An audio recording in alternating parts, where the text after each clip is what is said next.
Would you rather have a dead daughter or a living son?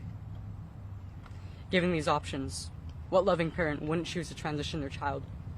Scared for my life, my parents were prepared to sign anything the doctors asked. This was not informed consent.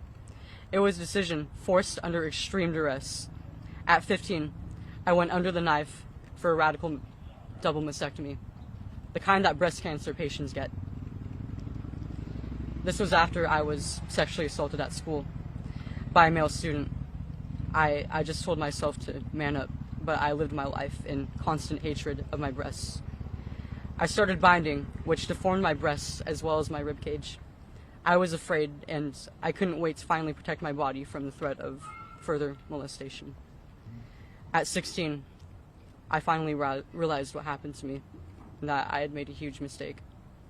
I realized the beauty of motherhood was stolen from me by medical professionals who my family entrusted me to. I realized after maturing a bit more that a child does not in fact know who they are at 12 years old. I realized that I wanted to be what I always was, and forever will be, a woman. With this realization came a series of challenges that were far worse than the transition. Somehow, I had to get myself off these drugs and tell everyone in my entire life that I was not who I said I was. My parents were shocked and felt like they failed me on every level imaginable. My friends all turned against me because I was evidence that their beliefs were a lie. I was a joke. I was a fraud. I was many years behind in development, incapable of feeding my future children, and worst of all, completely alone. Even the medical professionals who got me into this mess now have no idea what to do with me, and they refuse to help me.